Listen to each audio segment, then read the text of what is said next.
Hi, welcome back to Recap Storyteller.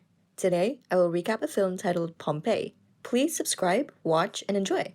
The movie begins in northern Britain in the year 62 AD. A young boy named Milo wakes up because of a commotion in the street. He goes outside to see what's happening. The Romans, led by Senator Corva, are attacking the Celts in an attempt to suppress a rebellion. Milo watches as the soldiers take the life of his father, who was the leader of the nomadic Celtic tribe. Milo's mother tries to save him, but a rider rushes past her, knocking her to the ground. Corva takes Milo's mother's life and orders the execution of all the Celts. Milo realizes that he might be next, so he pretends to be dead. His body, along with the bodies of others, is piled up and the nomad settlement is set on fire. The next morning, Milo climbs out of the mountain of corpses and sees his parents hanging from a nearby tree. He manages to escape and tries to survive. He spends a night under a tree in the forest, but soon the slave owner finds him. 17 years later, in Londinium, a Greek man named Bellador and his friend arrive at the local amphitheater's arena looking for something new. In the arena, they see Milo, who has become a gladiator. He easily defeats 3 Romans, sending them to the afterlife within seconds. The Greek sees his potential and decides to redirect Milo to Pompeii, closer to Rome, so he doesn't have to fight in the remote outback. During the journey, Milo notices a charming girl named Cassia, the daughter of a wealthy citizen who manages Pompeii. At one point, their wagon falls into a pit, causing a horse to fall and get severely injured. Cassia asks Milo to help end the horse's suffering, and he does so, which earns her sympathy. Once in Pompeii, Cassia, along with her best friend Ariadne, goes for a walk and slowly makes her way back home to her parents. Later, she meets her father and mother, but she avoids discussing why she was forced to leave Rome, where she had been for a year. In the evening, Cassia visits her beloved horse and asks her servant Felix to prepare the horse for a walk the next day. Meanwhile, Milo finds himself in the basement of the local amphitheater, where the gladiators are kept. Atticus, a friend of Bellador, takes notice of Milo and offers to bet on whether he can survive the night. Atticus is confident that Milo won't last an hour, so he puts 2 glasses of wine against him.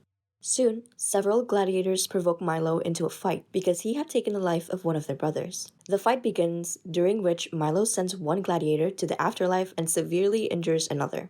The Greek asks Bellador to take better care of his charges and sends Milo to Atticus's holding area. At the same time, Mount Vesuvius awakens, causing tremors in the area. Felix sees the nearby lake churning and tries to escape.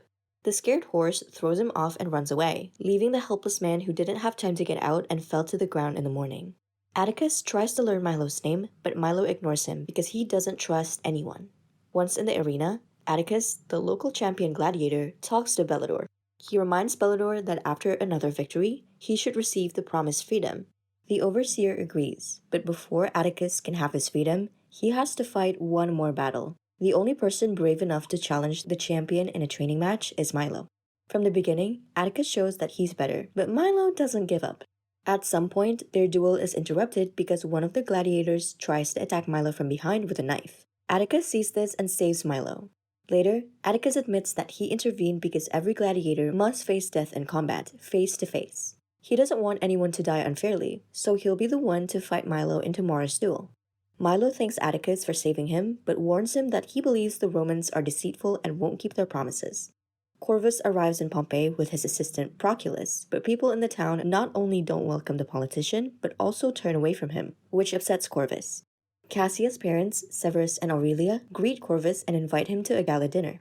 Later, Cassia's mother tries to talk to her and find out why she returned, but Cassia doesn't want to talk about it. When she notices her horse has returned home, she realizes something has happened to Felix. Atticus and Milo chat in their cell and discuss their practice match. They exchange remarks and are confident they will win. Atticus believes he'll become the champion and gain his freedom tomorrow, but Milo warns him not to be deceived because he thinks the Romans are treacherous and won't keep their promises. Their conversation is interrupted when they are chosen to be taken to Severus's house. Along the way, Milo spots Proculus and realizes that the man who killed his parents is in town.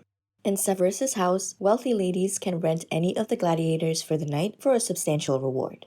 Meanwhile, a wealthy citizen meets with Corvus and shows him plans for a new amphitheater. The official reports that the emperor won't invest in this project since he's only interested in Rome.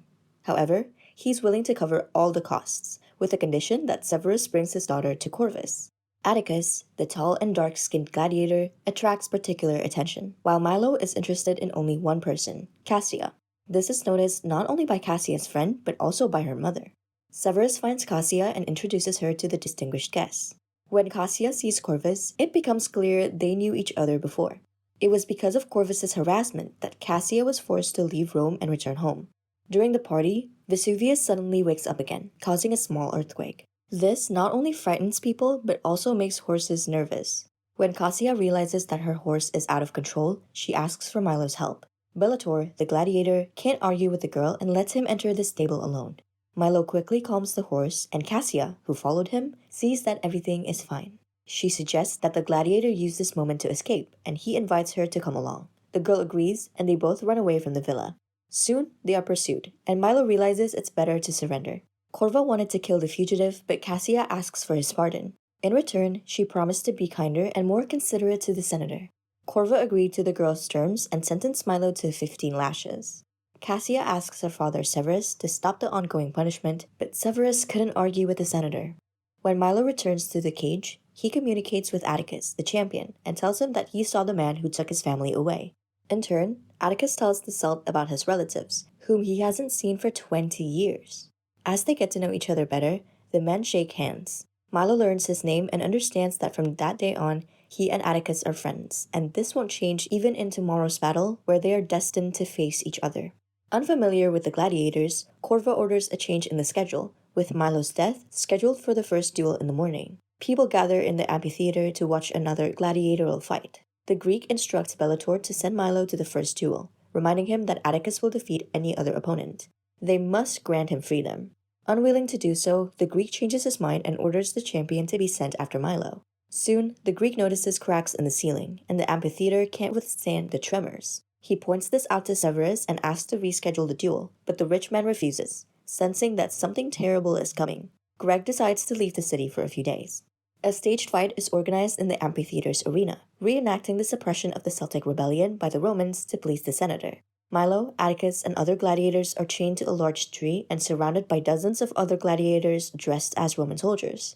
In this uneven battle, Milo and Atticus defeat their opponents one by one. After chopping down the tree, Milo mounts his horse and continues taking the lives of his enemies. The last gladiator falls within seconds, and then Milo dares to break the Roman standard. This offends Corva, as he had a different version for the production. Milo decides to punish the man who made him an orphan by throwing a piece of the standard like a spear at the senator. At the last moment, Proculus manages to save his master. Atticus and Milo find themselves surrounded by archers who want to execute the gladiators because they tried to harm the senator. Corva is ready to give the order for the execution, but Cassia intervenes. She signals to spare Milo's life and gain support from the audience. Cassia asks Corva to save Milo, and in return, she agrees to become his wife. However, there's a condition. The senator must not harm her parents.